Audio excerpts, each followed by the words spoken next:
apa sih Pak Bu? Pedoman. Iya, petunjuk sebenarnya pedoman. Petunjuk atau pedoman itu apa sih? Syarat apa ya? Atau gini. Saya tadi dari Cawang mau ke sini. Saya nggak mengerti.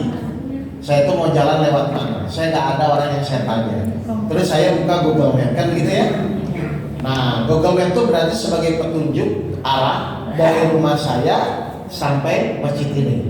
Jadi petunjuk itu apa? Tuntunan. Sesuatu yang kita harus jalani. Sampai apa? Sampai tujuan. Jelas ya, Bapak Ibu ya? Jadi intinya Allah menurunkan Al-Quran. Berarti sebenarnya Bapak Ibu tuh Allah turunkan Al-Quran itu supaya apa? Sampai tujuan. Petunjuk untuk menjalani hidup dan dijalani. Sampai apa? Tujuannya apa? Bahagia dunia dan akhirat. Jadi kalau ibu selama ini hidup nggak mengikuti petunjuk, kira-kira boleh atau tidak? Kalau Bapak Ibu hidup selama ini tidak mengikuti petunjuk, boleh atau tidak? Kalau ingin selamat, jadi jangan coba-coba melakukan segala sesuatu tapi tidak mengikuti petunjuknya. Jelas nih Bapak dan Ibu sekalian? Ini saya luruskan dulu ya. Jadi intinya apapun yang kita lakukan silakan, tapi dasarnya harus Bapak Ibu menggunakan petunjuk. Kalau tidak menggunakan petunjuk, nanti seperti orang kafir kalau begitu. Baik, 11 ayat 17 ya. Saya cuma ingin kasih gambaran dulu kepada Bapak dan Ibu. Surah 11 surat Hud ayat 17. Ya, apa kata Allah? Maka apakah orang-orang kafir itu sama dengan orang-orang yang sudah mempunyai bukti yang nyata atau Al-Quran? Baik. Perbedaan orang kafir dan orang beriman apa Bapak Ibu? Sekali lagi Pak, dibaca Pak. Perbedaan orang kafir dan orang beriman. Maka apakah orang-orang kafir itu sama dengan orang yang sudah mempunyai bukti yang nyata atau Al-Quran dari Tuhannya? Baik, orang beriman dasarnya Al-Quran. Ya, orang yang kafir dasarnya hanya praduga, prasangka, pemikirannya, pengalamannya. Jelas? Ya, kan Bapak Ibu ngaku beriman kan? Iya, berarti Bapak Ibu apapun yang harus dilakukan sesuai Al-Quran dan Al-Hadis. Kan begitu harusnya. Terus lanjut. Diikuti bukti yang nyata Al-Quran dari Tuhannya dan diikuti oleh saksi-saksinya. Baik. Terus? Dan sebelumnya sudah ada pula kitab Musa yang menjadi pedoman dan rahmat. Terus? Maka mereka beriman kepada Al-Quran. Terus? Barang siapa mengingkarinya Al-Quran di antara kelompok-kelompok orang Quraisy, Terus? maka nerakalah tempat yang diancamkan baginya. Baik, jadi Bapak Ibu kalau tidak mengikuti Al-Quran selamat atau celaka? Celaka ya, masing-masingnya masuk neraka. Terus?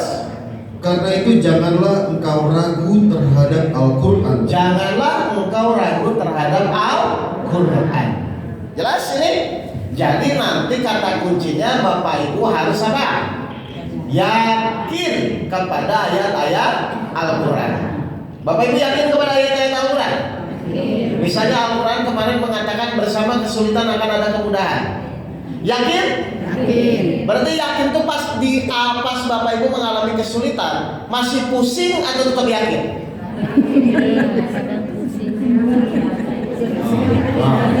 Nah, Bapak Ibu tuh beriman atau kafir?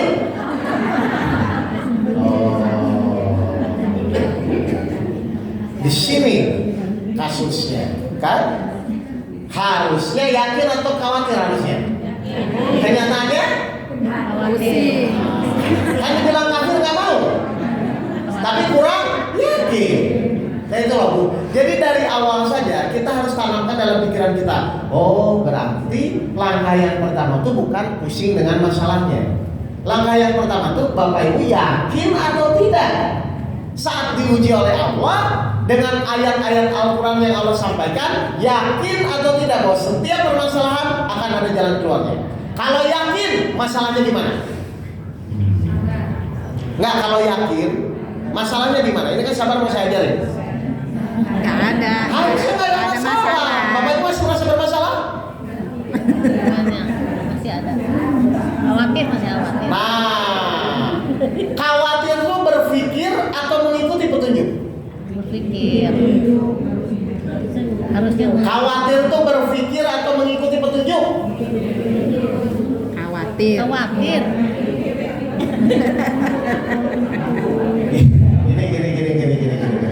Ini kan tadi saya bilang ya, saya kan dari Cawang nggak tahu ke sini. Terus saya buka Google Maps saja kan. Kenapa saya buka Google Maps? Saya nggak tahu kan gitu kan? Karena saya nggak tahu, saya butuh petunjuk. Kan begitu sebenarnya Pak.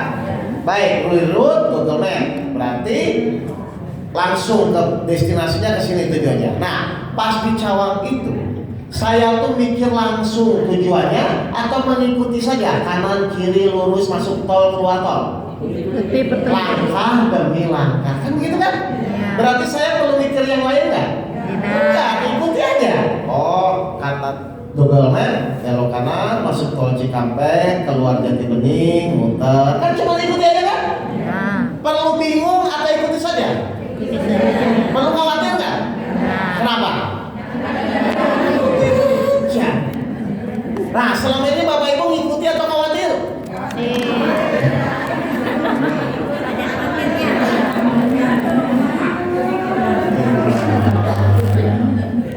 Coba.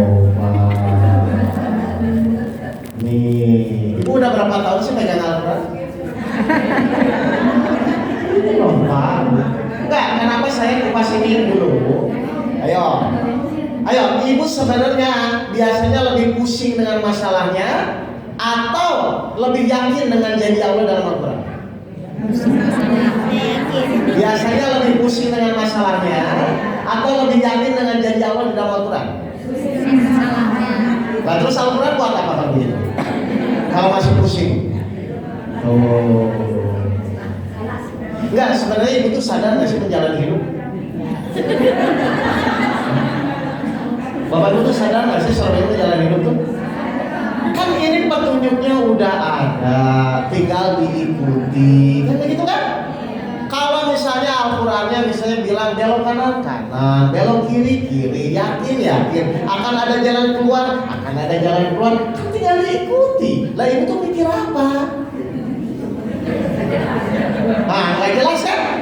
Jadi hidup Ibu selama ini apa?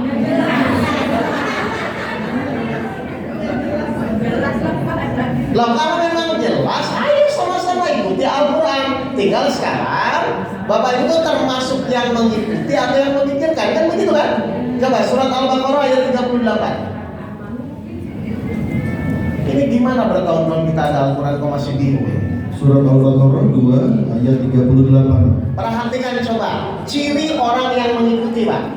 Kami berfirman, turunlah kamu semua dari surga. Terus? Kemudian jika benar-benar datang petunjukku kepadamu. Al-Qurannya sudah ada atau belum? 1400 tahun yang lalu sudah ada ya. Terus? Maka barang siapa mengikuti petunjukku, barang siapa mengikuti Al-Quran, Allah bilang. Terus? tidak ada rasa takut pada mereka dan mereka tidak bersedih hati. Maka hidupnya apa? Tidak takut. Tenang, tidak ada rasa takut dan tidak bersedih. Itu bagi siapa? Orang yang mengikuti Petunjuk Al-Quran. Jadi Allah tuh nyuruh kita mengikuti atau memikirkan? Bapak Ibu selama ini mengikuti atau memikirkan? Mikirin apa? Kalau Bapak Ibu masih memikirkan, ya coba. Kalau Bapak Ibu masih memikirkan, berarti sudah ada belum petunjuknya? Kalau masih memikirkan, belum. Kalau masih mikir, kalau mengikuti sudah ada atau belum? Sudah. Loh, Ibu memikirkan tuh apa? Mau buat petunjuk baru? Bapak Ibu tuh tinggal ikuti saja. Lebih mudah mengikuti atau memikirkan? Nah, itu aja itu. Jadi kalau sudah ada petunjuknya, ikuti aja. Misalnya mohon maaf ya, saya ikuti saja Google Map. Google Map belok kanan misalnya ya. Pas belok kanan itu kita langsung belok kanan atau kayaknya nggak kesini deh, atau begitu? Kalau Google Map belok kanan, Ibu tuh mikir lagi atau ikuti saja? Kalau masih mikir ngapain buka Google Map? Mikir aja sendiri. Ya? Nah, kita salah. Sekarang saya ulang. Karena kita tidak tahu apa yang terjadi ke depan, maka kita butuh petunjuk Al-Quran. Kan begitu kan? Kita tidak tahu. Ini ada petunjuk yang menuju tujuan. Berarti tinggal ikuti saja atau mikir lagi? Ikuti saja. Jelas Bapak ini? Ya, jadi jangan buang-buang waktu terhadap sesuatu yang tidak sesuai petunjuk itu loh Bapak Ibu. Jangan-jangan Bapak Ibu selama ini juga mengikuti. Contoh, Bapak Ibu kalau punya masalah ingin apa? Selesai. Memang di dalam Al-Quran Allah nyuruh menyelesaikan? Tidak. Ayo, bingung sendiri kan? Ayo jujur selama ini. Halo? Ayo, Bapak Ibu selama ini ikhtiar, benar nggak niatnya menyelesaikan masalah? Selama ini Bapak Ibu sakit ke dokter, Bapak Ibu punya utang berusaha melunasi, betul? Benar nggak selama ini niat ikhtiar itu untuk menyelesaikan masalah? Betul? Baik, tolong carikan ayatnya. Yang Allah tuh nyuruh, hei manusia nih saya kasih ujian, kamu selesaikan. Kalau tidak ada ayatnya, terus selama ini Bapak Ibu ngikutin siapa?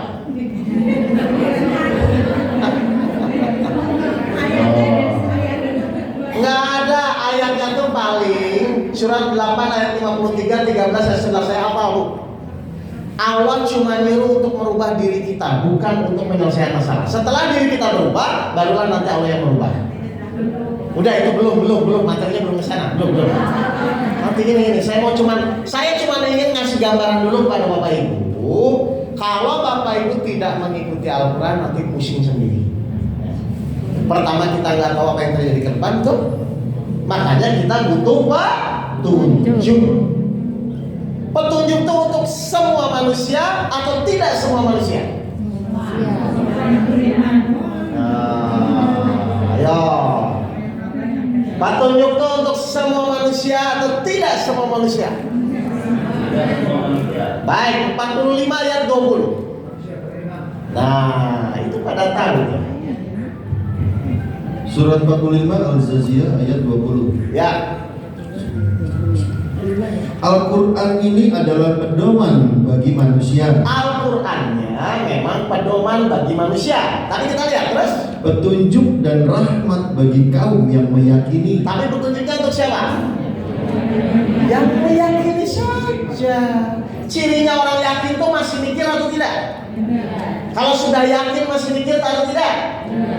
Bapak Ibu ketika punya masalah tuh mikir atau yakin?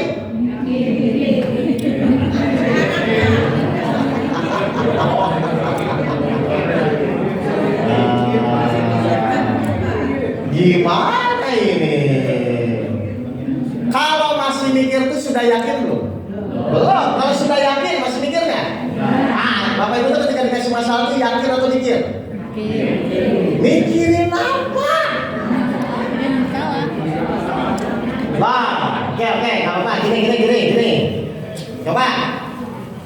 Yang ngasih soal ujian hidup siapa? Allah. Yang ngasih petunjuk siapa? Allah. Yang menyelesaikan? Terus Bapak Ibu mikirnya?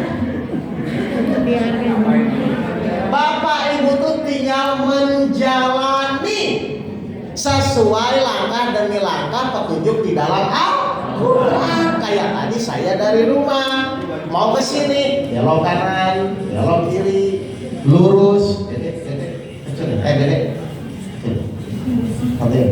Oke, jadi Bapak Ibu tuh tinggal belok kanan, belok kiri, lurus, kan tinggal diikuti langkah demi langkah kan?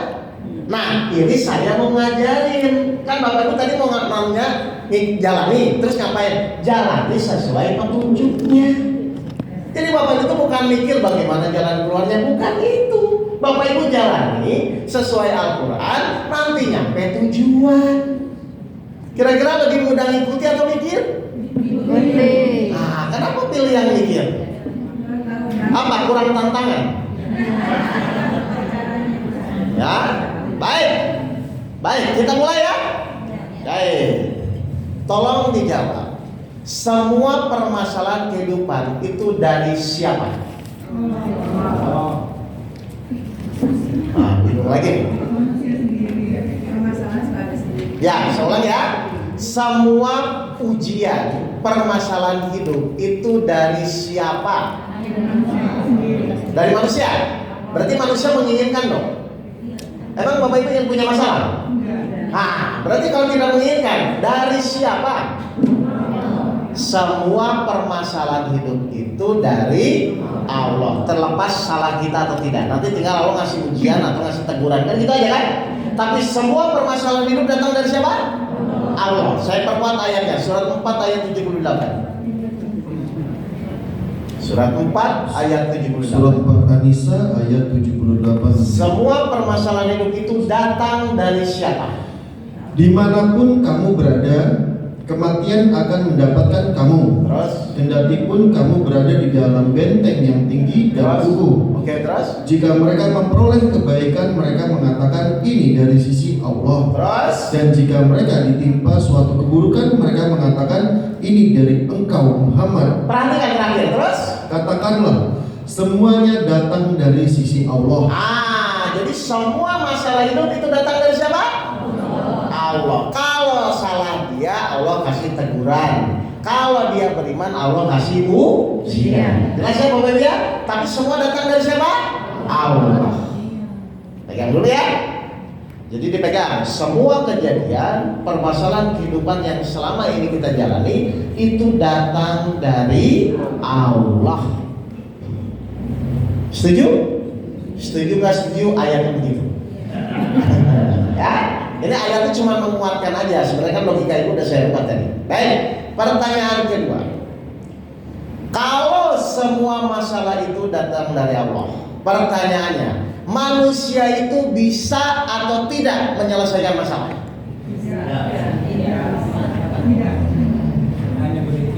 Ya, semua masalah hidup ujian datang dari Allah. Sekarang Allah berarti kan ngasih ujian kepada Bapak Ibu semua kan? Nah, pertanyaan saya, bisa atau tidak kita itu menyelesaikan masalah hidup kita?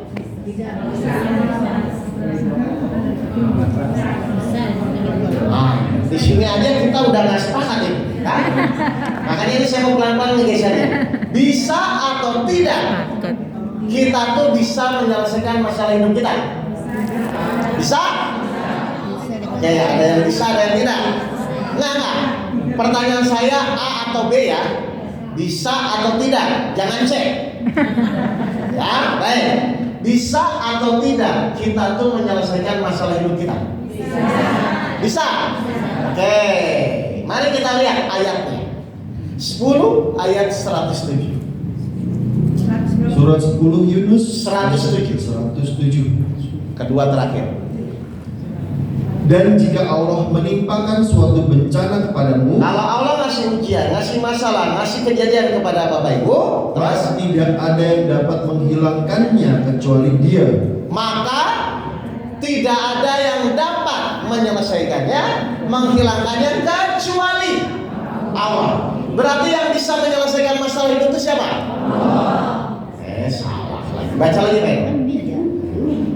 Surat Yunus 10 ayat 107. Coba didengarkan ayatnya. Dan jika Allah menimpakan suatu bencana kepadamu, Kalau Allah ngasih masalah, kejadian apapun kepada manusia, maka tidak ada yang dapat menghilangkannya kecuali Dia. siapa yang bisa menyelesaikannya?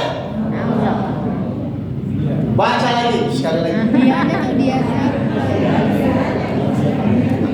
Diulang lagi. Ya, ulang lagi Pak. Biar Dan jika Allah menimpakan suatu bencana kepadamu, maka tidak ada yang dapat menghilangkannya kecuali Dia. siapa yang bisa menghilangkan?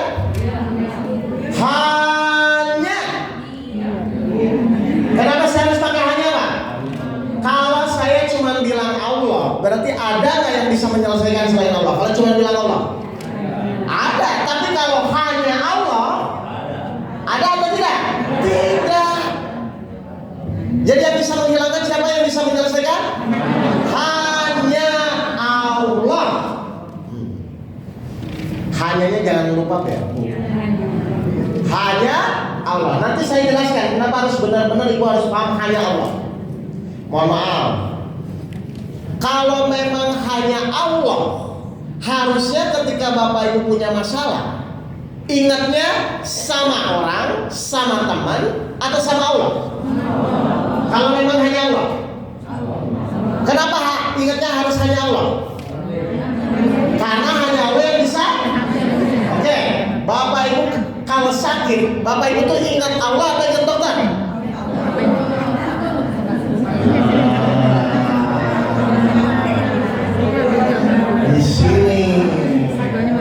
Disinilah digesernya Bapak Ibu ketergantungannya. Jujur. Ayo, Ibu punya masalah, punya hutang, ingatnya tuh bagaimana solusinya atau ingatnya hanya Allah?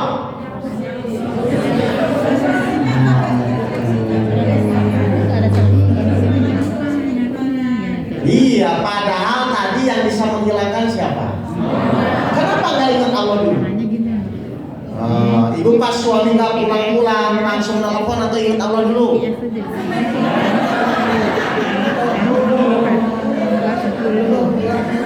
Emang bisa kalau Allah nggak izinkan untuk pulang? Nggak bisa juga. Wah. Saya kayaknya mungkin belum ke metode ya. Saya harus tanamkan dulu Pak dasar fondasinya, karena di sini masalahnya orang tuh Pak.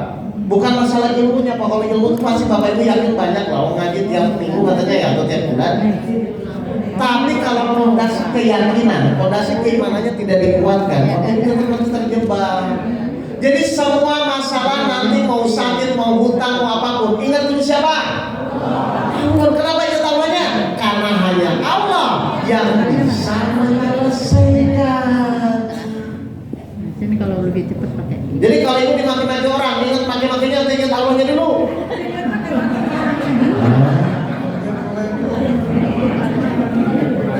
Makanya akhirnya masalah Ibu sulit selesainya. Kenapa Bapak Ibu pas ada masalah terus ingat Allah langsung? Surat 2 ayat 152. Karena ada kaitannya Pak. Kalau Bapak Ibu nggak ingat Allahnya, lama nanti masalah selesai. Surat 2 Al-Baqarah ayat 152. Al-Baqarah 152. Maka ingatlah kepadaku, Tuh, aku pun akan ingat kepadamu. jadi kita dulu yang ingat atau Allah dulu yang ingat? Jadi pas ada masalah tuh ingat solusinya atau ingat Allahnya dulu? Pinjamin aja ya. Aku baca aja enggak sama-sama baca. Kalau dipakai ngerti. Ibu mau ikhtiar jungkir balik pun, kalau Allah belum mau nolong beresnya, terus ngapain ikhtiar kalau nggak ingat Allah? Ngapain Bapak Ibu habis-habisan kalau tidak ingat Allah? Allah ngasih masalah itu biar Bapak Ibu ingat Allah. Kenapa? Karena hanya Allah yang bisa menyelesaikan. Sesuai dengan sholat Ibu, iyyaka na'budu, hanya kepada Engkau lah aku menyembah, dan hanya itu apa? Satu atau dua? Hanya kepada Engkau lah aku memohon pertolongan. Kenapa jadi ingat masalahnya dulu? Wah, ini mata-matanya salah semua ini. Bagaimana selama ini?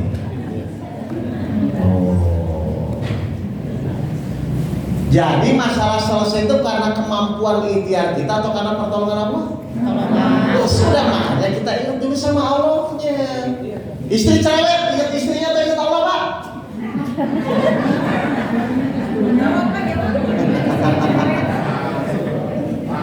Nanti saya ajarkan. Enggak, tapi ngerti dulu ya. Jadi Pak Edo dibaca lagi Pak, biar kuat pemahaman di dalam pikiran ibu bapak semua ini. Saya memang menanamkan dulu keyakinan dulu. Ini agak lama memang. Kalau enggak, tetap nanti pusing lagi. Surat Al-Baqarah 2 10 ayat 107. Surat Yunus 10 ayat 107. Lihat kan ayatnya jelas ya? Atau nanti saya Dan jika Allah menimpakan suatu bencana kepadamu, maka tidak ada yang dapat menghilangkannya kecuali hanya Dia. ingat ya itu ya. Jadi kalau Allah ngasih masalah, tidak ada yang bisa menyelesaikan. Meskipun Bapak Ibu pintar, meskipun Bapak Ibu punya pengalaman, tidak ada yang bisa menyelesaikan kecuali Allah. Satu lagi Pak, surat 6 ayat 17, sama saja ini.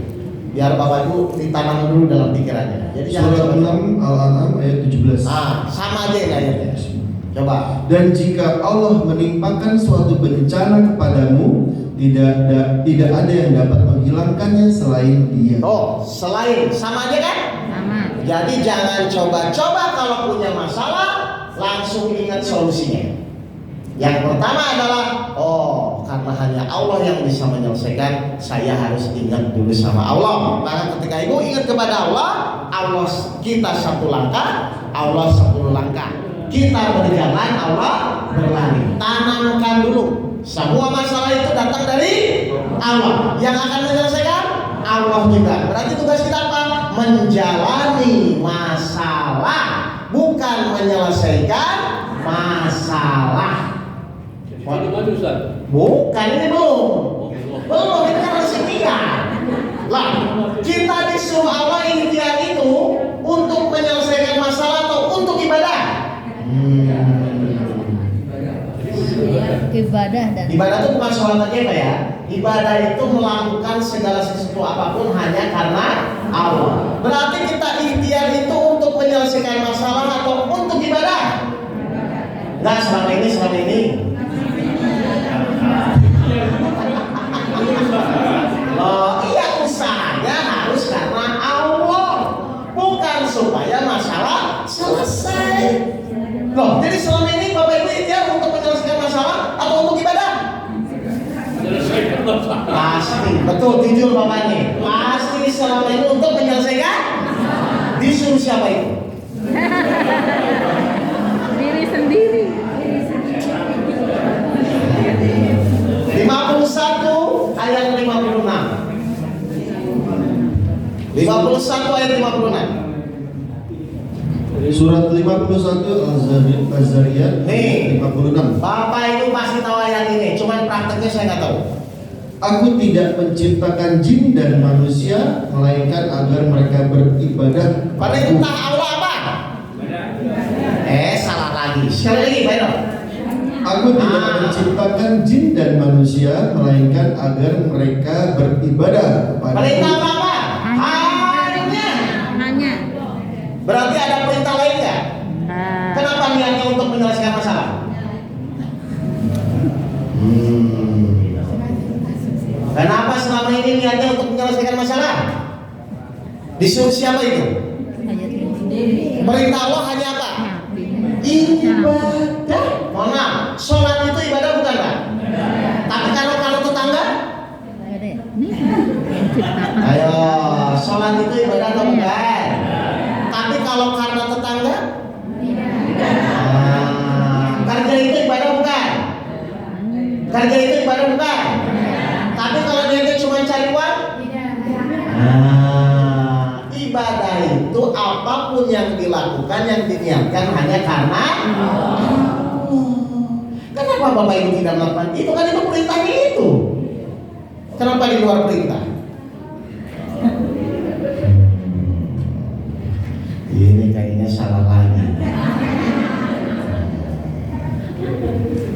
Jadi niat apapun Pak, tolong diluruskan. Bapak Ibu itu harus karena Allah. Kalau bukan karena Allah, Bapak Ibu sia-sia.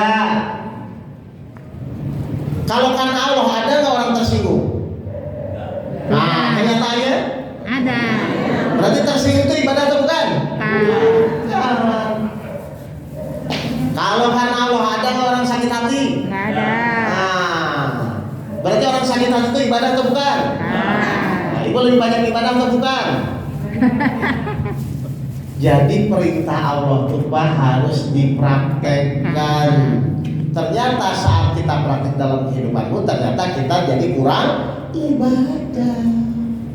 Makanya kenapa setiap dikasih masalah harus ingat dulu kepada Allah, karena nilai ibadahnya di situ. Apakah nanti ke depan ibu karena Allah atau bukan karena Allah? Kalau bukan karena Allah, berarti karena nafsunya atau karena Allah?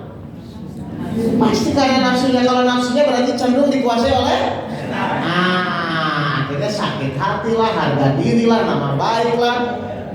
Ternyata itu adalah bisikan. Ibu lebih banyak bersama siapa?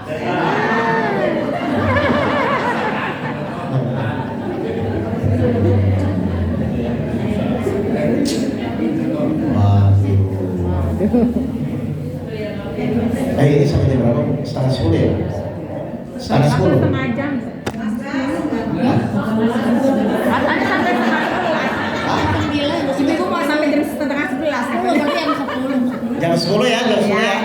Ini saya mau pesantren soalnya. Iya, ke Bogor, makanya saya bikin pagi. Saya ulang lagi.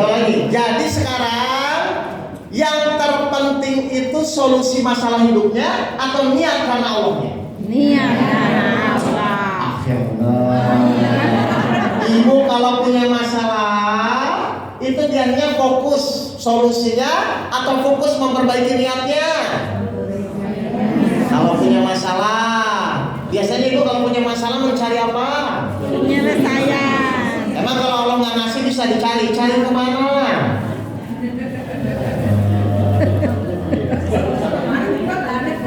Solusi itu pasti Allah kasih kepada orang-orang yang beriman. Jadi solusi itu diberi atau dicari? Diberi setelah kita niatnya ibadah, setelah kita niatnya beriman kepada Allah. Solusi itu nggak perlu dicari, diberi. Nah, kita rubah ikhtiar kita, Pak. Yang tadinya tidak sabar jadi sabar, yang tadinya tidak ikhlas jadi ikhlas. Barulah nanti Allah memberikan solusi, bukan mencari. Nah, jadi selama ini ibu ikhtiar itu mencari solusi. Loh, kan hanya Allah yang bisa menghilangkannya. Jadi selama ini salah apa bu dipikirkan? Mindsetnya yang salah. Sudah dari kapan mindsetnya salah? Dari dulu. Saya ingat. Baik, kita mulai ya. Sekarang kita lanjut. Jadi intinya, karena hanya Allah yang bisa menyelesaikan, berarti kita harus apa Bapak Ibu? Karena hanya Allah yang bisa menyelesaikan masalah kita, berarti langkah berikutnya kita harus apa? Mendekatkan diri pada Allah. Minta tolong sama Allah. Surat 3 ayat 160. Surat 3 Ali Imran ayat 160. Jika Allah menolong kamu, maka tidak ada yang dapat mengalahkan kamu. Ya, kata Allah. Kalau Allah nolong, meskipun Bapak nggak tahu bagaimana caranya, pasti ditolong, pasti selesai nggak masalahnya. Kalau Allah nolong, meskipun kita nggak punya uang, bisa nggak naik haji? Bisa. Jadi kata kuncinya, kalau Allah nolong. Terus? Tetapi jika Allah membiarkan kamu Tidak menolong. Terus? maka siapa yang dapat menolongmu setelah itu? Jadi Bapak Ibu mau sehebat apapun ikhtiar, kalau Allah nggak nolong, selesai nggak masalahnya? Berarti niat kita ikhtiar itu supaya masalah selesai atau supaya ditolong Allah? Selama ini niatnya apa? Supaya masalah selesai atau supaya ditolong Allah? Salah lah.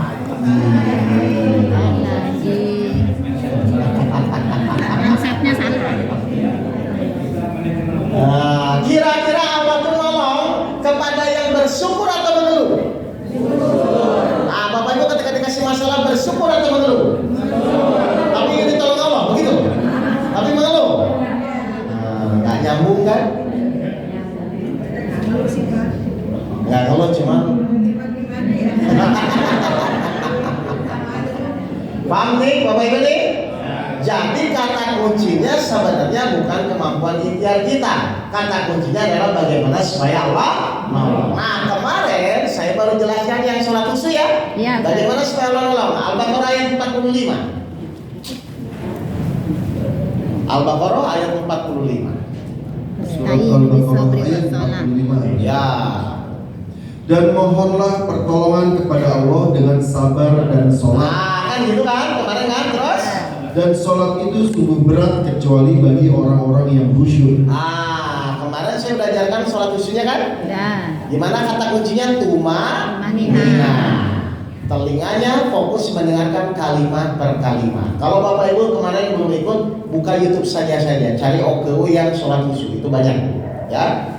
Bapak Ibu kalau belum, ini saya mau lanjutkan ke materinya. Jadi metodenya ada 7 ya. Ada iman, sabar, sholat khusyuk, ikhlas, tawakal, bersyukur, dan zikir perbuatan ya. Yang belum ikut sholat khusyuk buka YouTube saya saja, nanti banyak. Cari OKU ya, di YouTube ada. Yang cari yang sholat khusyuk ya. Oke, sekarang kita masuk. Kalau gitu metodenya jadikanlah sabar dan sholat. Berarti sholatnya kemarin sudah saya jelaskan, tapi nanti saya perdalam. Cuman ini masuk metode dulu aja. Berarti sekarang saya jelaskan sabar, Bapak Ibu. Ya, Bapak Ibu sering dengar kata sabar? Mudah atau sulit? Mudah diucapkan. Oh gitu. Atau gini, coba tolong bantah jawaban saya. Bapak Ibu tuh bilang sulit itu memang sulit atau karena tidak tahu caranya? Kenapa bilang sulit? Bilang aja kan tahu caranya. Atau gini, contoh. Bapak Ibu tuh kalau punya masalah, ujung-ujungnya disuruh apa? Sabar. Sabar kan? Ya. Pernah nggak Bapak Ibu tanya, kamu nyuruh saya sabar? Saya bukan orang sabar, ingin jadi sabar. Bagaimana caranya? Pernah nggak ditanya caranya? Atau cuma disuruh? Sabar dong, sabar. Kalau disuruh ya orang juga bisa nyuruh. Kalau ada orang yang nyuruh itu Bu, tanya caranya. Loh ngapain dia nyuruh kalau nggak diajarin caranya? Loh, jadi selama ini kalau diajarin sabar cuma suruh sabar aja. Tanya caranya. Loh, kalau dia nggak bisa ngajarin caranya, nggak usah nyuruh. Loh, tanya caranya apa kayak gini. Saya ingin bisa nyetir mobil. Terus saya bilang ke Bu Lydia, saya ingin nyetir mobil. Terus Bu Lydia bilang, nih kok pakai aja kuncinya. Loh, bisa nggak saya praktek nyetir mobil? Ya nggak bisa. Ya dari starternya, gigi 1, gigi 2 kan begitu kan? Sama kalau ada orang nyuruh sabar, tanya caranya Pak. Kalau dia nggak bisa ngajarin caranya, nggak usah nyuruh. Loh, dia kan buat apa? Oh jadi selama ini ngaji nggak pernah diajarkan caranya, cuma disuruh. Lo diajarkan dong caranya. Saya bukan orang sabar, ingin jadi sabar. Bagaimana caranya? Kalau nggak diajarkan, ibu bertahun-tahun pun nggak akan pernah bisa sabar. Jadi sabar itu sulit atau karena nggak tahu caranya? Oh, di Al-Quran bilang surat 18 ayat 68. Surat 18 Al-Kahf ayat 68. Ya. Dan bagaimana engkau akan dapat bersabar atas sesuatu sedang engkau belum mempunyai pengetahuan yang cukup tentang hal Tuh, itu? Al-Quran juga bilang. Ingat ya nanti ya. Misalnya ada nyuruh, udah Bu ikhlas. Oke, saya bukan orang ikhlas, ingin jadi ikhlas. Caranya bagaimana? Tanya. Kalau nggak diajarin, nggak usah ngomong nyuruh ikhlas. Dan apa nyuruh nggak diajarin caranya? Jadi apa kata Al-Quran? 1868 diulang lagi Pak. Surat Al-Kahf ayat 18 ayat 68. Dan bagaimana engkau dapat bersabar atas sesuatu sedang engkau belum mempunyai pengetahuan yang cukup tentang hal itu? Tuh, di Al-Quran aja dibilang sabar itu harus tahu ilmunya, tahu caranya, bukan dalil hadisnya doang. Wow. Jadi selama ini Bapak Ibu sudah sabar atau belum ngeluhin? Belum, karena nggak diajarin caranya. Ada? Kira-kira di Al-Quran ada nggak caranya? Ada. Atau ibu yang lupa kali? Gak tahu ya? Baik, kita mulai. Caranya sabar. Jadi sebelum saya masuk ke metodologinya, yang namanya manusia itu biasanya ketika belajar suatu ilmu, Bapak Ibu harus tahu dulu manfaatnya buat kita. Contoh, Bapak Ibu ke dokter, sakit ya, sakit terus pergi ke dokter kan. Terus dokter bilang, Bu, ini kalau mau sembuh, tolong resepnya ditebus, tapi obatnya pahit dan mahal, tetap ditebus ya? Kenapa? Nah, kalau orang sudah tahu manfaatnya Pak, sesulit apapun pasti dilakukan. Paham? Hujan besar, angin badai, jam 12 malam, gelap gulita, saya nelfon, Bu, tolong kesini. Saya mau kasih uang 100 juta cash, datang nggak? Hujan besar.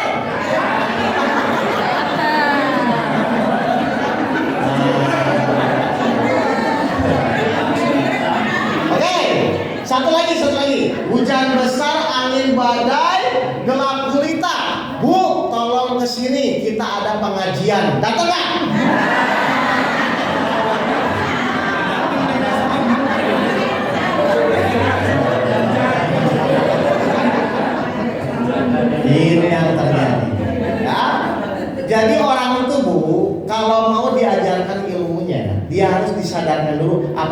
manfaatnya buat kita.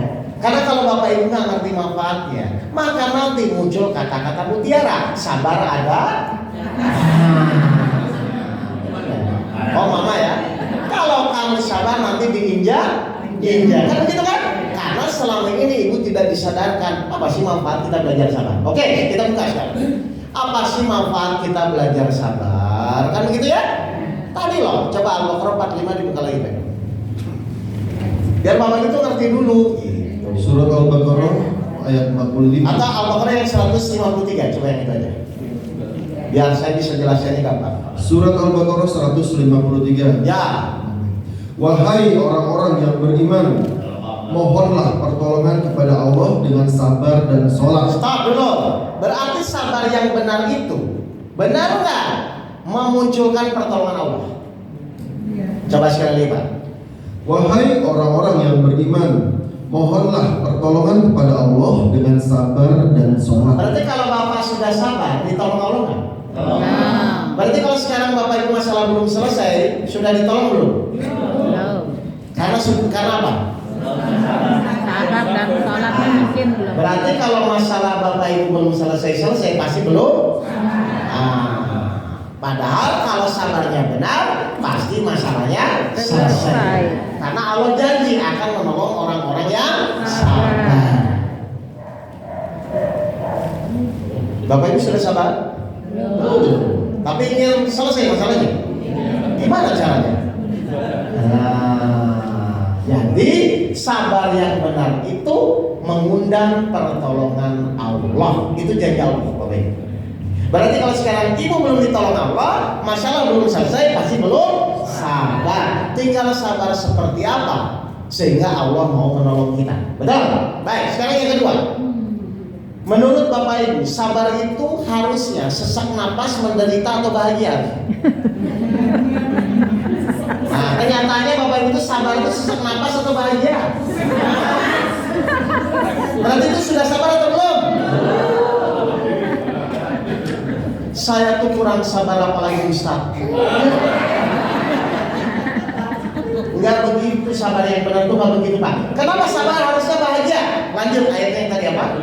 Al-Baqarah 153. Sungguh Allah beserta orang-orang yang sabar. Innallaha. Berarti kalau kita bersama Allah harusnya bahagia atau menderita?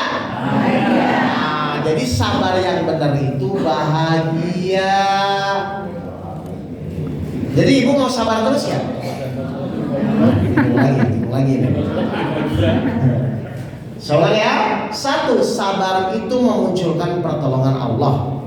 Yang kedua, orang sabar itu harusnya bahagia karena dia bersama Allah. Tinggal nanti bagaimana, ini kan masih gambaran dulu.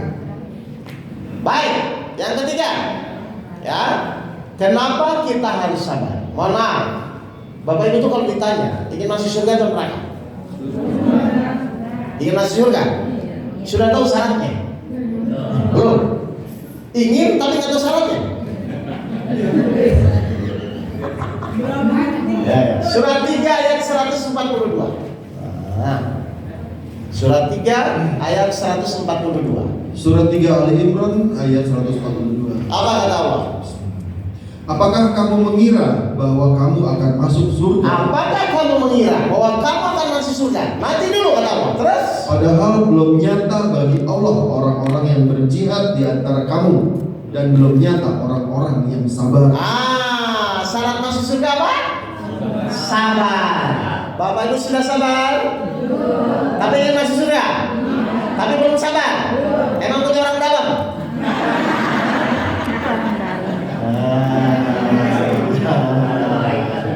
Ayo, ini loh Bapak Ibu. Berarti harusnya sabar itu kewajiban atau kebutuhan? Bapak Ibu ingin masuk surga kan? Syaratnya apa? Berarti ibu tuh wajib sabar atau butuh sabar? Butuh untuk masuk surga. Kalau butuh itu kesadaran atau paksaan? Kesadaran butuh kan? Mohon maaf, selama ini ibu tuh sabar itu kesadaran atau paksaan?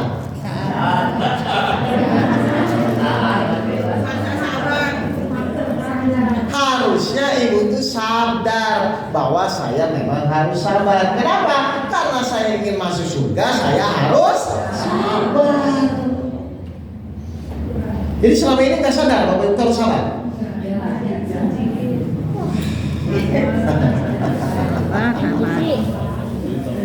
Oke, baru kita masuk sekarang metodologinya. Ya, jadi tolong dijawab langsung. Selama Bapak Ibu menjalani hidup, berapa banyak kejadian yang menimpa Bapak Ibu selama ini? 2 kejadian enak dan kejadian tidak enak. Kata siapa banyak? 2.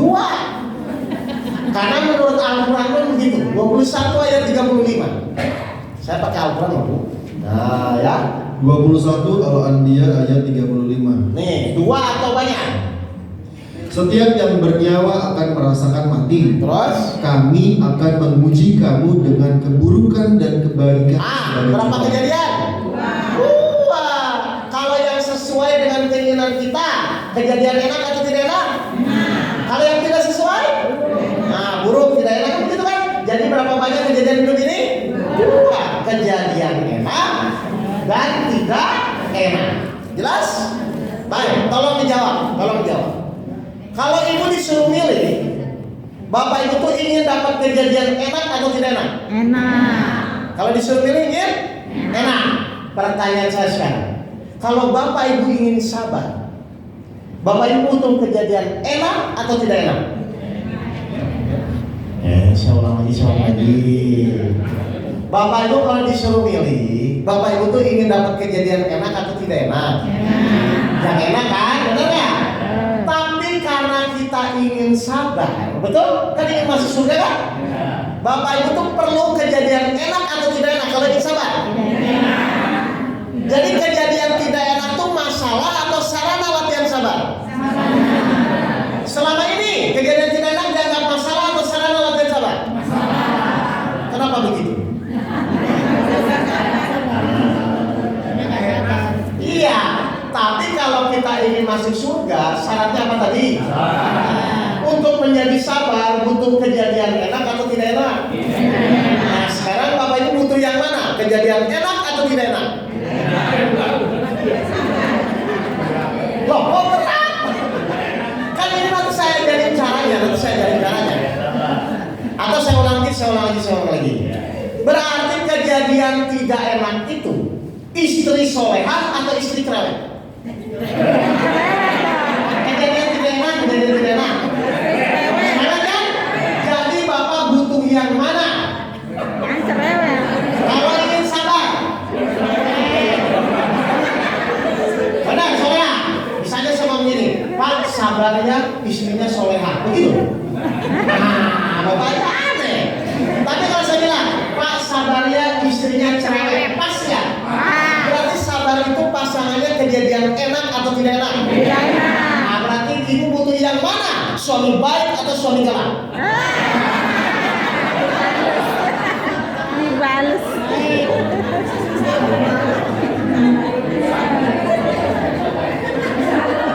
Ya, sendiri kan sama pikirannya kan? Bingung kan? Ternyata selama ini mindset kita salah. Ingin sabar, tapi inginnya dapat kejadian yang enak-enak. Gimana ceritanya? Bu, sabar ya, saya kasih uang 10 juta. Begitu? Sabar itu ternyata pasangannya kejadian yang tidak enak. Dan di Al-Quran disampaikan begitu. Al-Baqarah 155. Al-Baqarah 155. Surat Al-Baqarah 155. Ya. Dan kami pasti akan menguji kamu dengan sedikit ketakutan, kelaparan, kekurangan harta, jiwa, dan buah-buahan. Biasanya orang menderita atau bahagia? Biasanya menderita atau bahagia? Menderita, tapi kita lihat terus.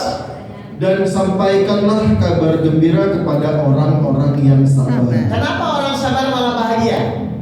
Bukan menderita, padahal kenyataannya biasanya manusia itu menderita. Tapi kenapa orang sabar itu bahagia?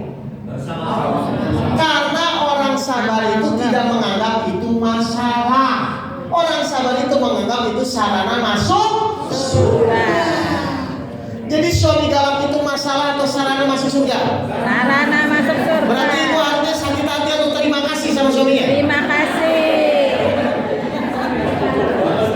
Kalau suaminya soleh, ibu latihan sabar sama siapa? Suami tetangga kan nggak mungkin juga. Jadi istri cewek itu masalah atau sarana masuk surga, Pak? Harusnya terima kasih atau emosi? Makasih. Berarti ketika bapak dimaki-maki istri ngomongnya apa kalau terima kasih? Alhamdulillah.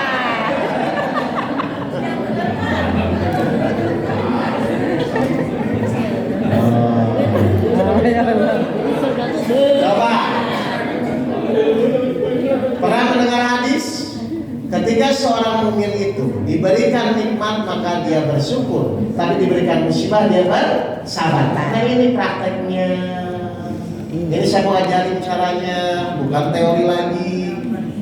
Dan itu benar-benar. Kenapa dia bersyukur? Karena dia anggap kejadian tidak enak itu sebagai sarana masuk surga, bukan lagi masalah. Nah memang sabar ini bukan teori, tapi perlu latihan. Dan nanti saya ajarkan caranya. Mohon maaf, jadi suami galak itu masalah atau sarana masuk surga? Sarana. Harusnya ibu terima kasih atau emosi? Makasih. Enggak usah nyari di luar, di rumah ada buat latihan. Ya kan sarana kan? Berarti sarana itu sesuatu yang kita perlukan. Kalau masalah ya kita tidak perlukan. Coba bayangkan, kejadian tidak enak saja ibu bisa alhamdulillah. Apalagi kejadian enak, bahagia nggak hidupnya nanti? Bahagia. Nah, ini yang harus diperbaiki. Ya, jadi mau enak mau tidak enak buat orang beriman itu nggak masalah gitu loh Pak. Kenapa selama ini masalah? Kalau masalah terus bedanya sama orang kafir apa? Orang kafir dikasih masalah pusing, orang beriman dikasih masalah pusing juga. Lah terus bedanya apa? Masalah. Cuma yang satu kafir beneran, yang satu kafir tipis.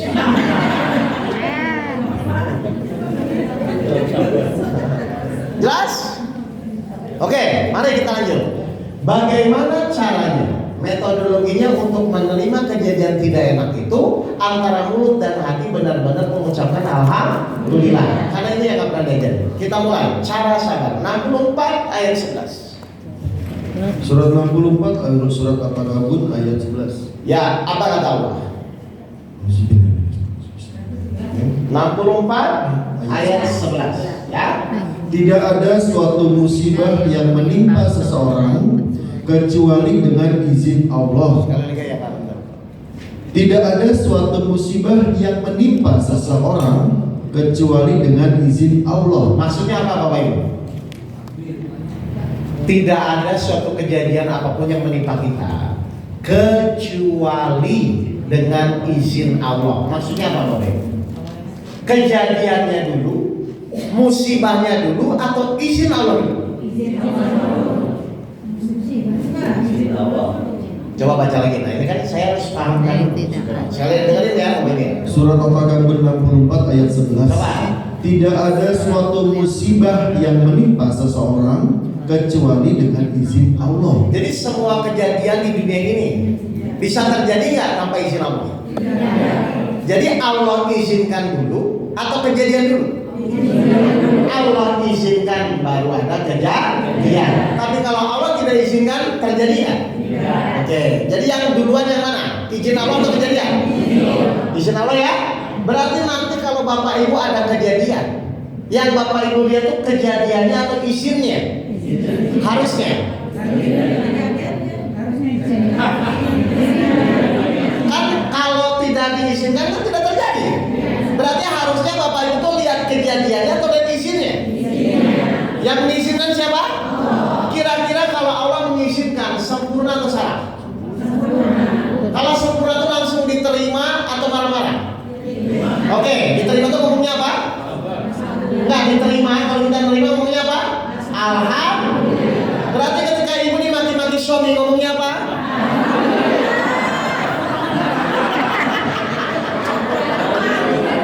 Wah, kok dijawab? Katanya ingin sabar. Nih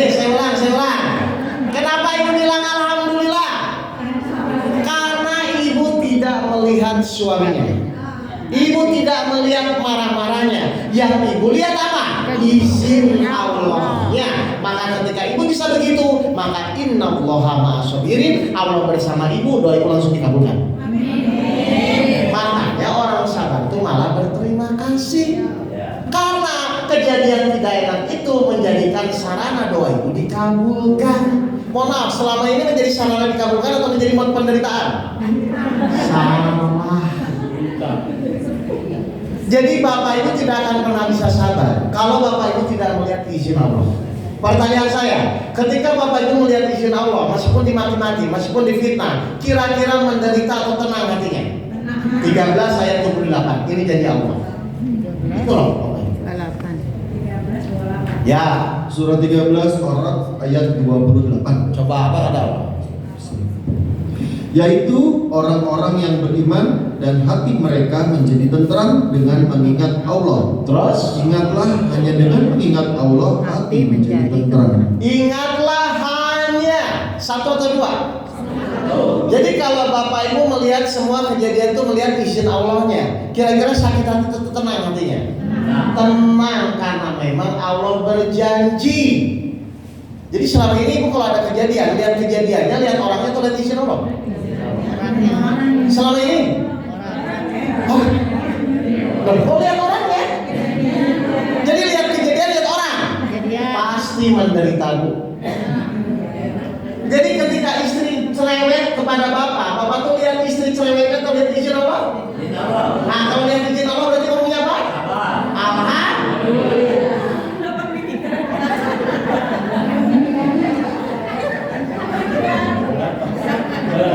Nih, biar bapak yakin ya, gini. Saya cerita sebentar. Udah, gini saya ceritakan. Biar bapak ibu yakin. Tahun 2015, saya tuh ada jamaah. Dia seorang motivator masih muda, umur 31 tahun. Tapi memang pintar, dia bisa ngisi ke kampus, ke kantor ibu-ibu. Dia datang kepada saya, Pak, dia nangis. Ustaz tolong saya. 4 tahun saya rumah tangga dengan suami saya. Tiap hari saya tampar-tamparan, pukul-pukulan. Orang Jambi. Ada RT. Nah, kalau KDRT kan salah satu ini dua-duanya soalnya, jadi tinju di dalam rumah. Jadi tiap hari itu berantem sama dia, tampar-tamparan, pukul-pukulan. Sampai terakhir dia nggak kuat, dia bilang saya mau pulang ke Jambi. Kenapa bu? Mas kawin saya mau kena dijadiin keset kamar mandi sama suaminya. Diginiin ke toiletnya. Ini penghinaan, saya mau pulang Ustaz. Nah, kira-kira kalau bapak ibu dapat kasus gini, ibu nyuruh apa?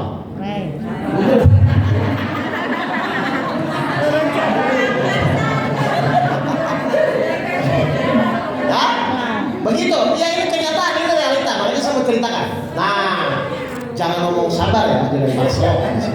Gini. Kan saya kan ngajinya merubah mindset dulu kan. Nah, saya kasih pertanyaan yang harus dia tuh jawab iya. Nah, saya saya bilang gini. Bu, ibu kan tadi cerita suami seperti itu dan ibu pun sudah berusaha tapi dia tidak berubah. Nah, pertanyaan saya bu, itu masalah yang ibu ceritakan. Kalau ibu bersama Allah beres nggak? Nah, dia bilang iya atau tidak? Iya. Nah, ketika dia sudah setuju, dia bilang beres kalau bersama Allah, berarti dia nanya dong ke saya. Terus gimana Ustaz caranya bersama Allah? Harus dia sendiri yang jawab, bukan kita yang harus sabar. Nah, saya buka surat Al-Baqarah 153 tadi, innallaha ma'as-sabirin. Dia bilang, sesungguhnya Allah bersama orang-orang sabar. Loh, saya kurang sabar apa lagi Ustaz? Nah, kan begitu kan ya kan? Bu, saya kira kalau ibu sudah sabar dengan benar, ibu bersama Allah, harusnya masalah selesai. Berarti ibu bukan sabar, tapi merasa sabar. Terus gimana sabar yang benar? Kan begitu ya? Gini caranya. Baiklah bantu saya. Lihat ya, perhatikan. Nanti kalau ibu dimaki-maki pasangannya gini caranya. Saya ajarin. Kan tadi saya jadi ngajarin kan? Nih, kan semua kejadian yang terjadi menimpa kita itu atas izin Allah. Berarti yang Bapak Ibu lihat nanti, yang Bapak Ibu pikir, berarti kejadiannya itu izin Allah. Izin Allah. Izin Allah kan kita mau latihan sabar melihat izin Allah ya. Nah, mohon maaf, misalnya izin Allah di sini, misalnya di sini izin Allah ya. Nah, Pak Edo ini maki-maki saya. Berarti saya itu fokusnya, ya. Kayak fokusnya itu ke dia, atau pikiran saya digeser ke izin Allah. Saya bilang ya Allah, karena engkau yang mengizinkan dia maki-maki saya, maka saya terima ya Allah. Ini, ingat Allah ini. Pengaruh nggak dia maki-maki saya? Enggak. Enggak, karena pikiran saya sudah digeser ke izin Allah gitu loh Pak. Nah, selama ini yang membuat ibu emosi sakit hati itu kan dimaki-maki ke sini kan? Ayo udah berapa lama begini? Makanya nggak akan bisa sabar, Pak. Nah, saya ajarin si ibu itu begitu. Ayo segera, ibu lihat izin Allah ya. Suami biarkan, tapi ibu terima dulu. Masalah nanti setelah itu ibu mau ngomong, ibu mau tabayun itu nggak ada masalah. Tapi ibu harus hormati dulu izin Allah. Itu karena prinsip sabar di situ. Mikir udah lah bu saya bilang. Toh ibu 4 tahun nggak selesai kan? Sudah praktek dulu. Mudah-mudahan dengan ibu menghormati izin Allah, Allah bersama, nanti Allah nolong. Oke Ustaz, saya mau praktek. Nah jadi ya pulang ke Jambi segera. Nanti update ke saya. Akhirnya pada maghrib pulang dari rumah saya, nyampe rumah dari pesantrennya yang Bogor itu, nyampe rumah dia pada isya. Benar Bapak Ibu. Pas nyampe rumahnya, suaminya emang udah emosi. Jadi pas waktu kita diskusi itu, dia udah WA, tanya tuh suami Ustadz kamu gimana taat kepada suami. Wah pokoknya macam-macam kan. Datang, nyampe ruang tengah, benar suaminya langsung berdiri, langsung maki-maki si istrinya. Istri kurang ajar, kaki 4, kaki 5, semua diomongin. Pokoknya, ya kaki 4 tuh binatang gitu kan. Iya, dia maki-maki kaki 4 bahasa binatang, kurang ajar, kaki 5 juga disebutin, kurang ajar. Nah, 15 menit suaminya maki-maki dia. Suaminya heran, kok istri saya nggak ngelawan-ngelawan? Biasanya tarikan pertama langsung lawan. Jadi kata dia, si istrinya cerita, Ustaz pas suami saya maki saya, tadinya saya langsung jawab, tapi ini jelas, dia langsung dalam hati, ya Allah, saya terima. Jadi dia benar-benar praktek Pak. Dia sesak awalnya, memang nggak biasa kan? Saya terima Ustaz. 15 menit, 30 menit, sejam kemudian suaminya kecapean. Lah kan kalau ibu marah nggak dibalas, kan pasti capek. Maki-maki kan sama kosong jadinya kan, orangnya diam, ya Allah saya hormati, kan gitu kan? Karena si istrinya tetap diam nggak ngelawan di dalam hati, ya Allah terima kasih ya Allah terima kasih gitu kan? Akhirnya karena si istrinya nggak lawan, si suaminya bilang, baik bu, kalau kamu diam saja kita lanjut besok. Iya, benar ini. Maksudnya mudah-mudahan besok lawan kan? Nah, istrinya tidur di kamar depan, suaminya di kamar belakang. Pas subuhnya, si istrinya mau ngambil wudhu, ceritanya. Suaminya keluar lagi. Dia pikir mau ngamuk lagi. Apa yang terjadi bu? Si suami nyamperin istrinya, langsung cium kaki istrinya, minta ampun, minta tobat, dan dia minta jangan pulang, dan dia tidak pernah marah lagi. Kenapa? Innallaha ma'as-sabirin. Ketika si ibu itu mulai menghormati izin Allah, Allah bersama dia, Allah bolak-balikan hati si suaminya. Begitu cepatnya Allah menyelesaikan. Mohon maaf, selama Bapak Ibu hidup, berapa kali Bapak Ibu menghormati izin Allah?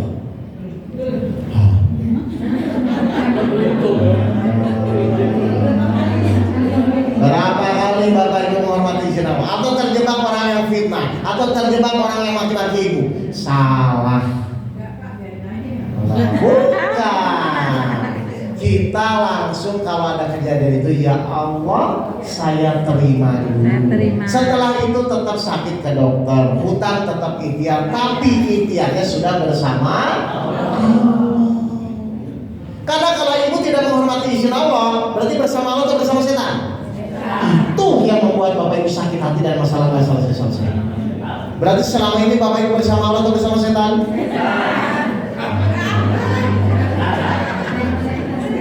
Dan sabar itu tidak bisa dibohongi, Pak. Kalau sabarnya benar, pasti ditolong Allah. Contoh izin ya. Gini, ibu misalnya punya anak, minta izin jam 12 malam keluar, hujan besar, diizinkan nggak? Tidak. Kenapa tidak diizinkan? Lihat, manusia saja kalau mau mengizinkan suatu kejadian pakai pertimbangan. Ya kan, jangan nanti hujan dan lain kan. Kira-kira selevel Allah mengizinkan kejadian, ngawur atau masih benar? Sempurna atau salah? Nah kalau sempurna benar langsung diterima atau dipikir-pikir? Nah kalau yang marah-marah itu berarti wajar atau kurang ajar? Ibu selama ini wajar atau kurang ajar sama Allah?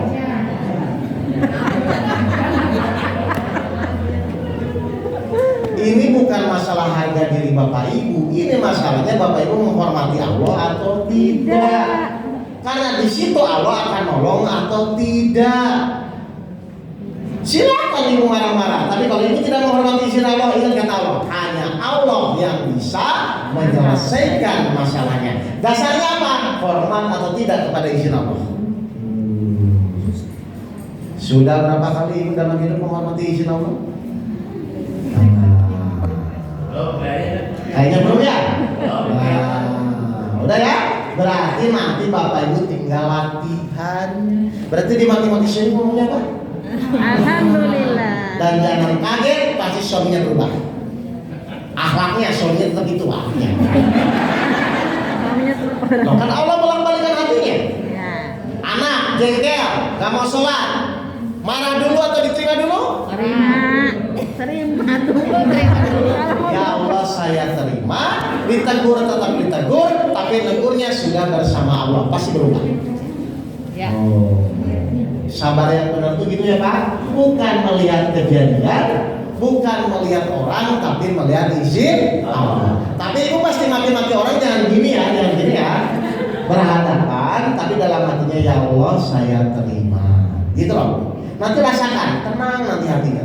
Dan tolong ya, kalau ibu benar-benar dimaki orang, difitnah orang, tenang hatinya, langsung berdoa ya. Kenapa saya suruh langsung berdoa? Karena saat itu ibu bersama Allah. Terserah dong mau naik haji, mau minta bahagia, terserah. Gitu ya. Karena ibu sedang bersama Allah. Berarti perlu nggak ibu dimaki-maki? Loh, gimana doa ibu nanti dikabulkan? Loh, dimaki-maki tapi kalau Allah turunkan ketenangan, tidak sakit hati, masalah nggak? Enggak. Orang beriman itu seperti itu. Makanya coba ayatnya, baca. Kita lihat, tidak ada suatu musibah pun. Kita lihat, diulang aja, diulang. 64 ayat 11 tadi. 64 ayat 11. Coba perhatikan. Surat 64 At-Taghabun ayat 11. Bismillah. Ya, Tidak ada suatu musibah yang menimpa seseorang kecuali dengan izin Allah. oke, izin Allah tadi sudah setuju semua ya. Terus, Dan barang siapa beriman kepada Allah, orang beriman tuh melihat kejadiannya, melihat musibahnya tuh melihat izin Allah. Izin Allah. Nah, ibu beriman atau kurang iman selama ini? Nah, yang ibu lihat selama ini izin Allah atau kejadian? Nah, berarti kurang iman. Orang beriman itu melihat izin Allahnya. Lihat terus. dan barang siapa beriman kepada Allah, niscaya Allah akan memberi petunjuk kepada hatinya. Oh, tenang nggak hatinya? Allah kasih petunjuk buat apa? Menyelesaikan masalah-masalah yang dihadapi. Berarti seberat apapun masalahnya, kalau dikasih petunjuk beres nggak? Tapi syaratnya apa dulu? Iman kepada apa? Izin Allah. Jadi caranya harus izin. Dan ini perlu latihan. Contoh, kalau kita ingin jadi ahli tinju, bisa nggak tinju sendirian? Nah, kalau ibu ingin jadi ahli sabar, bisa nggak sabar sendirian? Tidak. Berarti harus ada apa? Sparring Lawan, sparring partner. Banyak nggak lawan di rumah? Sudah latihan.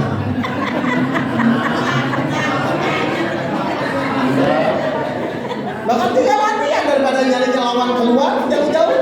Ini di rumah diolah. Ya, jadi kalau anak dibangunin sholat subuh nggak mau sholat, apa yang dilakukan dulu? Sabar izin Allah. Dalam hati terima dulu ya Allah. Jangan dalam hati ya, jangan mengalhamdulillah depan dia ya. Ya Allah saya terima. Setelah itu silakan ibu tegas lagi nggak apa-apa, tapi libatkan Allah dulu. Termasuk sakit ya. Sakit sama. Karena nanti ketika ibu sudah menghormati izin Allah, ibu bersama Allah, biasanya sebelum ke dokter tuh disembuhkan. Jamaah saya di Jogja sakit kanker leukemia, mempraktekkan sabar sholat sembuh total. Dokter kalau Allah nolong bebas-bebas aja kan. Mau sakit perut, mau leukemia, kalau Allah nolong beres ya. Bebas. Cuma kata kuncinya hormati dulu Allahnya. Nah ini izin Allah nggak dihormati, marah-marah. Pengen ditolong. Nggak, ibu tuh sadar nggak akhlak ibu sama Allah tuh kurang aja? Iya.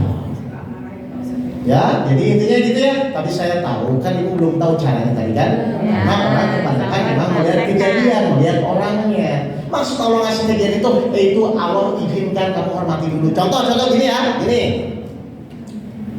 Ini misalnya rumah saya, ya. Terus saya cat merah, Pak. Ibu bapak berhak marah nggak sama saya? Enggak. Kenapa? Rumah Pak Ustaz. Rumah saya kan, bukan milik bapak ibu kan? Oke, sekarang kejadian milik siapa? Milik Allah. Kejadian milik siapa? Allah. Kalau Allah pemiliknya saja sudah mengizinkan kejadian itu, ibu bapak yang bukan pemilik, kenapa marah-marah? Hah? Kan suka-suka Allah mau mengizinkan buruk, mau mengizinkan baik, kan terserah Allah kan? Allah saja pemiliknya sudah mengizinkan. Lah bapak ini yang bukan pemilik, ngapain marah-marah? Suami milik siapa? Milik Allah. Kejadian milik siapa? Ya. Allah saja pemiliknya sudah mengizinkan. Lah ibu yang bukan pemilik kenapa marah-marah? Jangan belanja marah. Ada yang Sudah atas curhat. izin. Tenang aja. Pertanyaan saya, kalau ibu bersama Allah dikasih belanja kan? Kasih. Allah bolak-balikan hatinya. Udahlah, jangan atur Allah, nanti Allah gampang atur rezeki dari manapun. Tugas ibu tuh taat atau tidak kepada izin Allah. Kalau semakin taat, cepat dikasih jalan keluar. Semakin taat, cepat Allah tolong. Udah, intinya kan cuma itu kan. Kan bapaknya cuma ngikutin nafsu saja, emosi, harga diri, nama baiknya itu nafsu semua ya. Padahal perang yang terbesar itu melawan hawa. Nah, Nah, itu tahu juga. Terus kan masalahnya ngikutin nafsu. bingung kan? Boleh bertanya Pak Ustaz? Silakan. Oh ya, oke. Bentar lagi soalnya. Baik, silakan. Ada pertanyaan? Silakan. Yang pertama pada waktu kajian yang dulu yang sholat khusyuk, Ya. apakah pada doa pada sujud akhir sholat diwajib atau sholat sunat? Karena ada yang memberitahu kan sebaiknya di sholat sunat kita minta doa ya. Itu apakah dengan kata-kata apa bahasa Arab apa Ini itu dalam hati? intinya sholat itu kan harus pakai rasa. Awas loh, jangan terjebak dengan bacaan loh Bapak Ibu. Ya.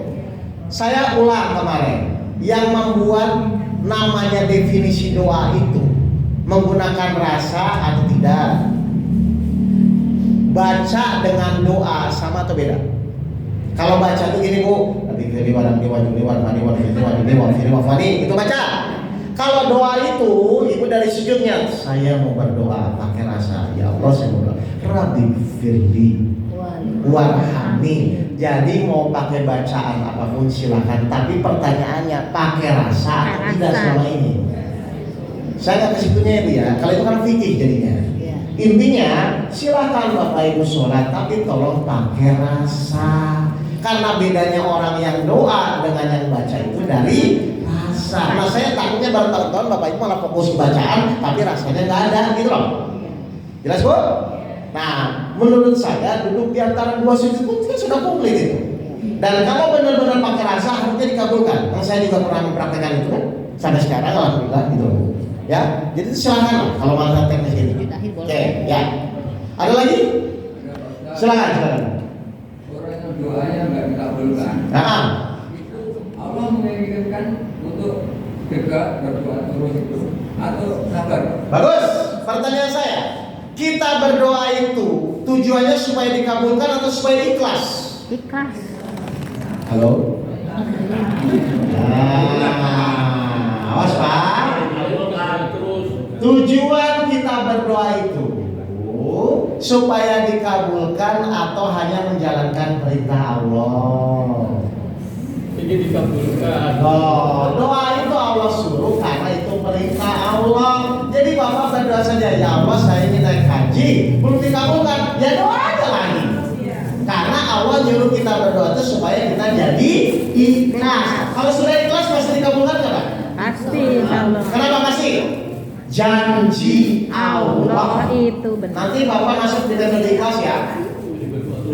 Oh setelah ini berarti ya, iman, sabar, sholat, nanti saya kasih lagi belajar ikhlas ya. Insya Allah. Jadi saya ulang Pak, jadi doa itu niatnya supaya ikhlas. Kalau sudah ikhlas masih mikir dikabulkan nggak?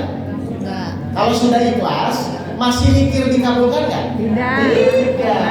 Selama ini Bapak itu doa itu supaya dikabulkan, itu supaya ikhlas.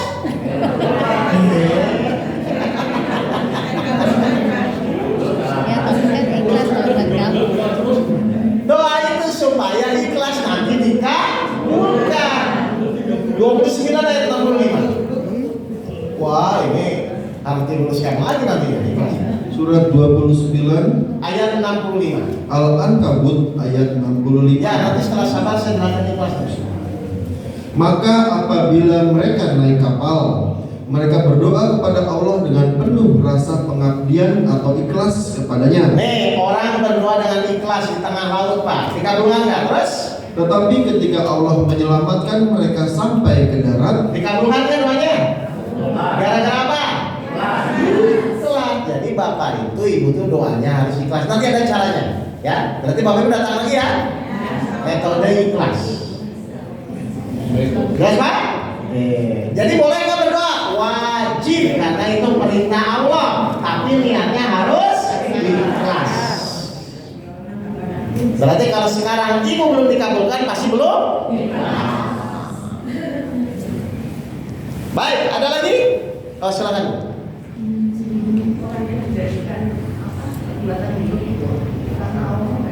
Kenapa Bu? Oh, bagus ini. Berarti kalau perbuatan buruk karena Allah Pak, ini bagus tuh nanya. Oke, gini. Coba tolong dijawab. Orang bunuh diri, orang mencuri, sudah atas izin Allah atau belum?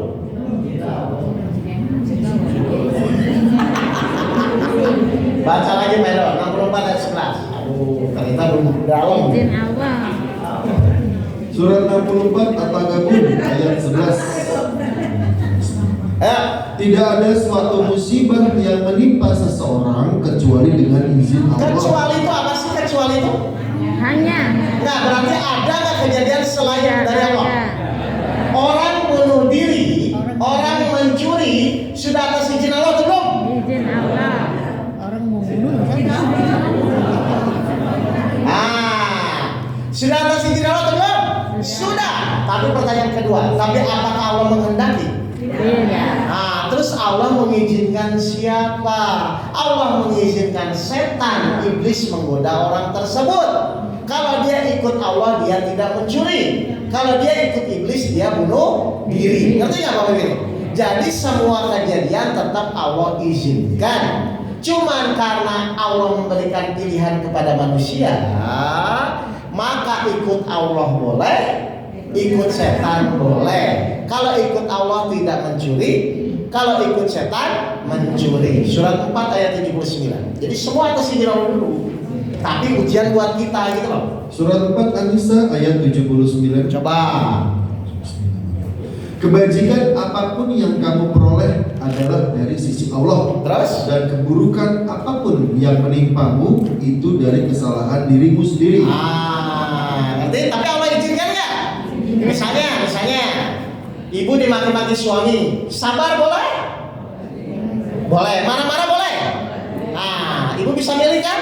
Tapi resiko ditanggung masing-masing. Kalau sabar bersama Allah, kalau marah-marah bersama setan. Awas, jangan kayak zaman saya Pak. Ustaz, saya udah belajar sabar kan minggu kemarin. Ya, kemarin kan suami saya marah-marah. Izin Allah nggak? Ya, saya bilang izin Allah. Nah, saya juga marah-marah, izin Allah.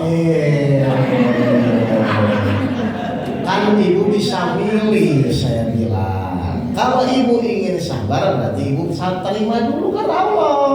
Kalau ibu ngikutin nafsu, ya silakan ibu marah-marah. Jadi semua bapak ibu Allah izinkan, tapi belum tentu Allah kehendaki. Kenapa? Karena manusia diberikan pilihan. Jelas Bu? Jadi semua atas izin Allah dulu dipegang ya. Nah, tugas orang beriman itu menghormati siapa yang mengizinkan, bukan fokus pada masalahnya. Nanti Bapak Ibu dibimbing Allah bagaimana cara menyelesaikan masalah itu. Terakhir Pak Ustadz. Silakan. Kebetulan saya suka mendampingi orang-orang kena KDRT. Ya. Kelebihan di KDRT seorang istri, Ya. akhirnya nggak tahan. Ya. Mungkin sudah seizin Allah ya, pasti Ya, seizin cerai. Allah. Cuman akhirnya dia karena tidak tahan, akhirnya mereka bercerai. Iya. Seharusnya saya gimana kalau? Nah, ya nggak apa-apa, dikasih pilihan dulu. Kalau misalnya dia mau cerai silahkan. Kalau mau dianggap sekarang jadi sarana latihan sabar, buktikan. Kan gitu kan? Pertanyaan saya, kalau ibu sudah sabar, bisa nggak di KDRT? Kalau sudah sabar. Surat 3 ayat 125. Sudah bersama Allah. Surat 3. Surat 3 ayat 125. Kalau kita sudah sabar dengan benar, Pak. Surat 3 Ali Imran ayat 125. Ya. Ya, cukup.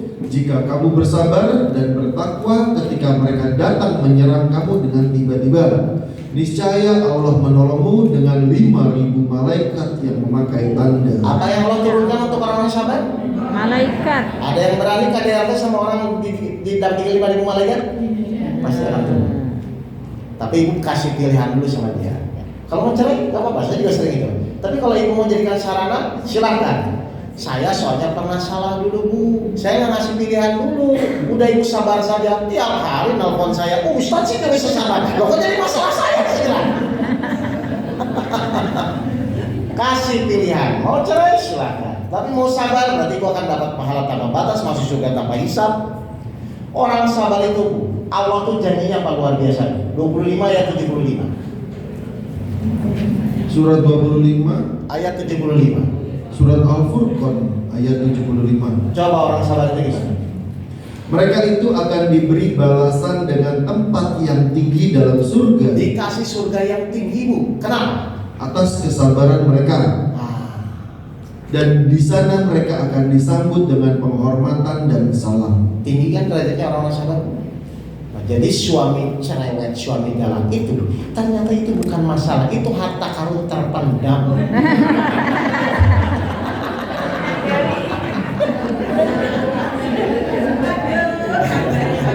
Baik, ada lagi pertanyaan? Oh, silakan. Jelas? Paham ya? Berarti ibu pulang ke rumah tinggal praktek, ditulis dulu aja sparring partnernya siapa saja. Iya, biar jangan lupa. Silakan. Ya, ya. Sparring partner. Ya. Waalaikumsalam warahmatullahi wabarakatuh. Oh iya, zaman tabligh. Saya kemarin ketemu Pak, ketemu Pak.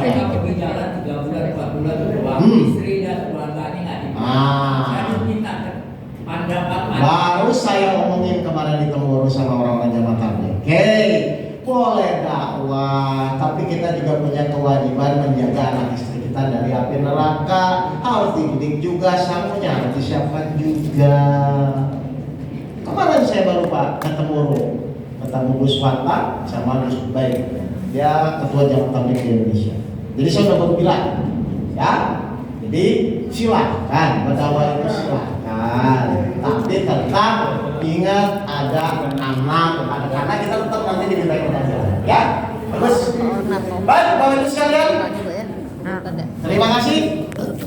Ini berarti kita ketemu dulu Bu Lydia, ingat metode ikhlas ya. Ya. Biar saya tuh, karena saya bingung saya ngisi banyak nih, saya jadi kadang ini kemarin ngisi mana? Ya. Ya. Hari ini aja lagi ya. Jadi kalau saya ada pesantren, saya bisa Sabtunya. Tapi kalau saya nggak pesantren, biasanya saya di luar kota soalnya. Ya. Jadi jam segini lagi tadi ya seger lah. Kalau bisa jam 8-an jadi agak panjang. Oh iya. Nah, ya. Ya agak panjang ya jam 8-an ya. Biar saya, ini kan mepet saya ke pesantren saya. Tapi Bapak Ibu paham ya? Kalau sudah tinggal apa?